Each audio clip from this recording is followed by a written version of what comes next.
Hi, all. Just wanted to talk today about federalism and criminal justice policy.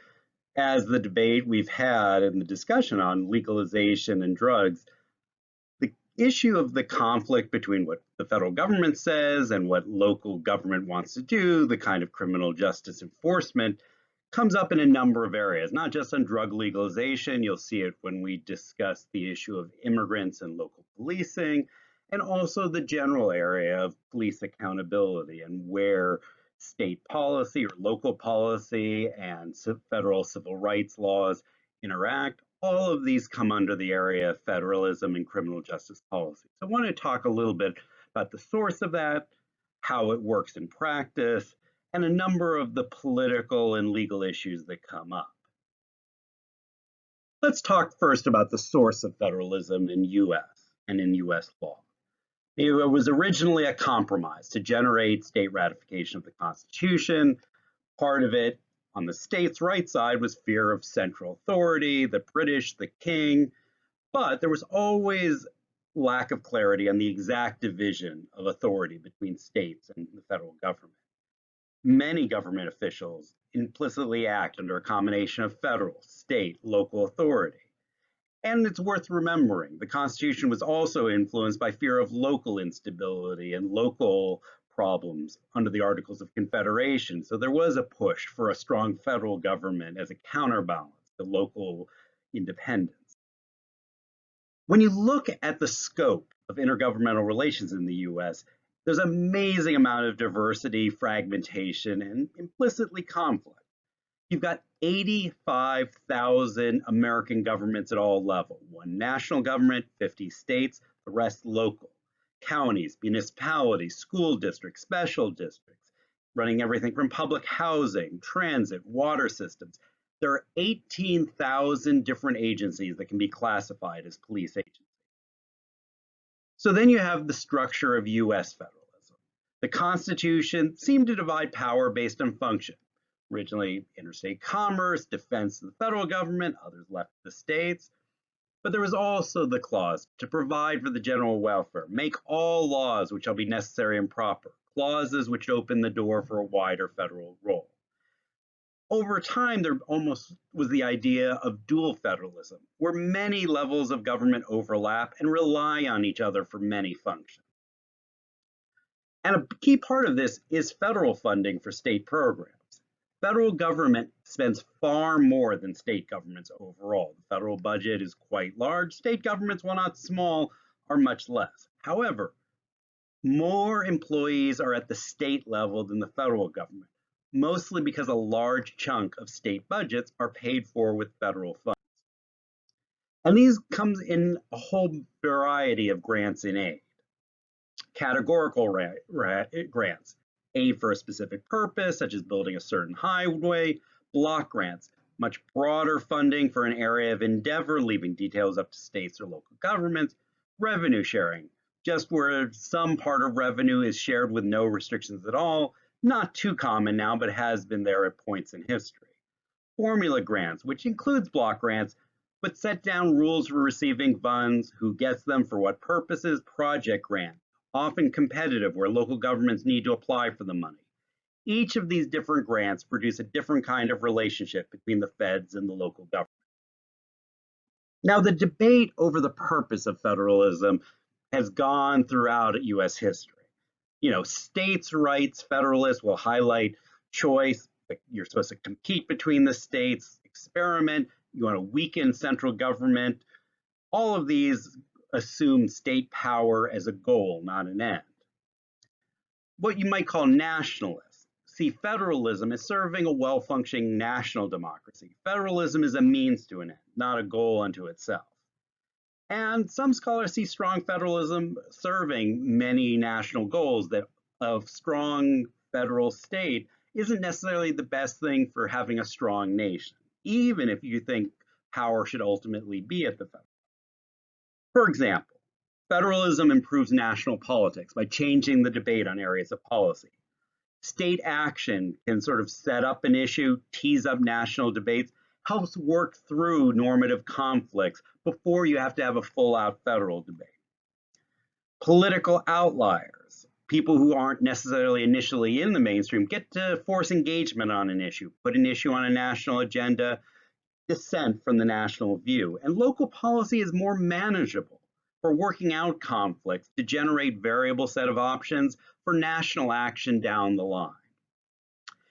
Sometimes it's less about a local solution than a varied process for working out the conflict. And national parties can often compete on issues through these state sites, starting the conflict there rather than having to immediately ramp it up to the federal level. And there is the idea that when states and federal governments, rather than just being opposed, they could do cooperation on various issues, that lets federal entry come into new policy areas, makes it more acceptable by making sure that there's local variations on any national policy. Now, federalism itself structures and integrates national politics in different ways. States get a site for partisan allegiance, where even if you're not in power in DC, you can have power locally and actually have some policy you can implement. It integrates national minorities, not just by race, but dissenters of all kinds into the overall system. Those groups can have local majorities to have a chance to implement some degree of policy. Racial minorities can protect themselves using local power, not just depending on the federal government. And it enables friction over time to work through an issue when there's no national consensus, and you can sort of work it out bit by bit, state by state. Now, it ultimately improves national policymaking, at least many people see it doing that, because beyond laboratories of democracy sort of experimenting on an issue, it means that you have kinds of redundancy. You have administrative overlap, joint regulation, which can create conflict, but can also mean that if there are gaps on one side or the other, those gaps can be filled in. And people who may not like exactly how it's being done at the federal level get to administer it at the state level. Setting policy, not just complaining about it. Like if all you could do at the local level was like complain about national policy, wouldn't be the best system. So at least you get some element of implementation done at the local level. And states do ultimately counter executive power. They can act as litigants in federal court, challenging it, making sure the courts are holding the federal government responsible. State agencies compete with federal agencies in interpreting congressional intent. And Congress gets an option of non-uniform implementation of federal policy, that they may want to pass a national law, but they can have some confidence that if there are local problems, local variations, there's some mechanism for implementing that variation. And by using state actors for implementation, it entrenches the policy, because ultimately, even if done in a slightly different way, it means those local actors buy into the policy at some level. School desegregation funding was used in many ways to make it more acceptable by having local governments, by accepting federal money, figure out how to implement it. You've seen this with Obamacare and healthcare, where in a number of states, Republicans have figured out in their state how they wanted to implement it through Medicaid implementation and others. And by having a local variation, you actually got allegiance to the policy by many, even Republican actors at the local level. Now, there's really a complexity of modern issues, and federalism helps deal with that complexity. States and national governments are not of one mind on any issue. There's diversity at both state and national areas, and so you can have multiple interests that are dealt with. Federal policy often integrates actors at all levels into an integrated system of policy action. You can see that on immigration, but state courts often implement federal law. Federal courts are often involved in state law interpretation.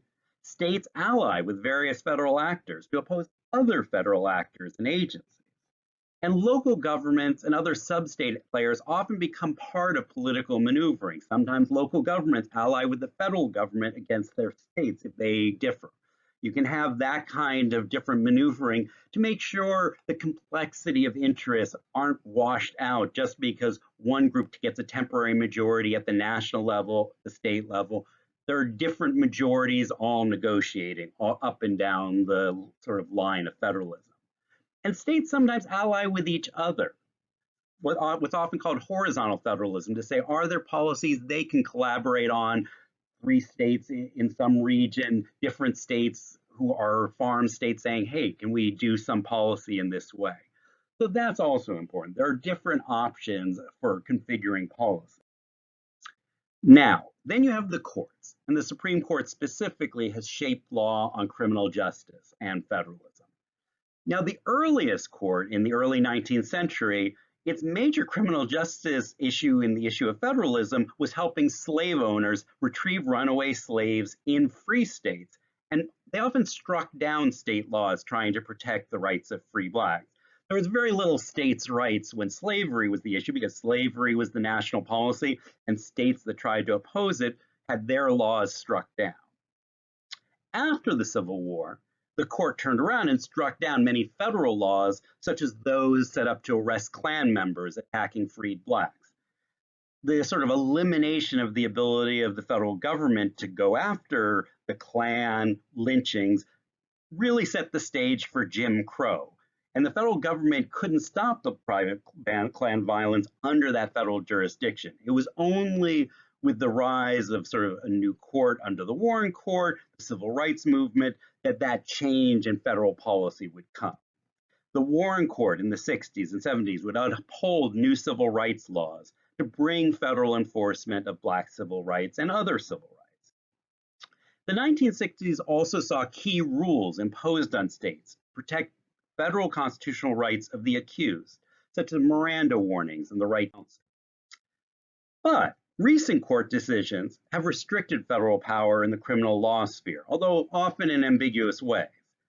In 1995, a key case of U.S. v. Lopez struck down a federal law which made it illegal to have a gun in a school zone. The court said since it involved no economic activity, it was outside federal commercial power.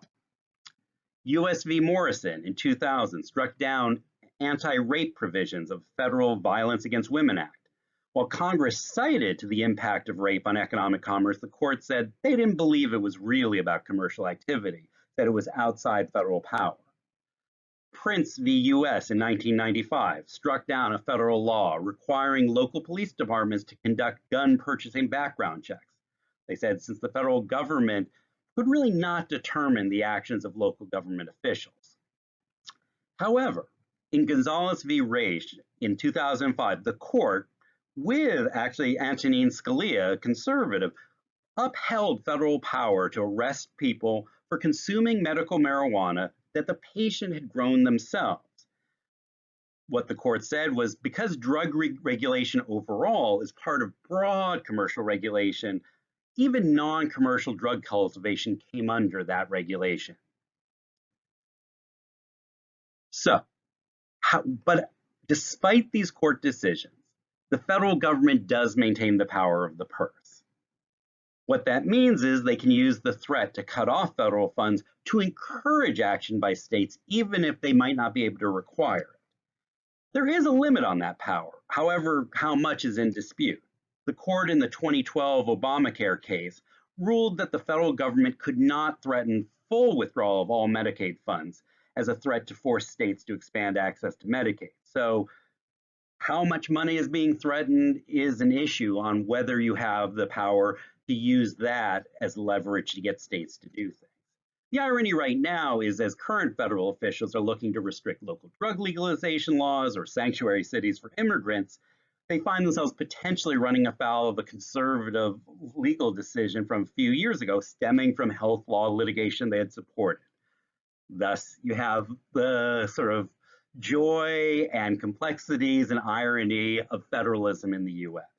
So as we discuss all these issues throughout the course, and as you think about implementation, you'll always have to think not just what the local government is doing or the state government or the federal government, but how all of those interact, conflict, sometimes cooperate, and often create a sort of energetic and interactive form of implementing policy. So think about that as we go through on federalism and criminal justice.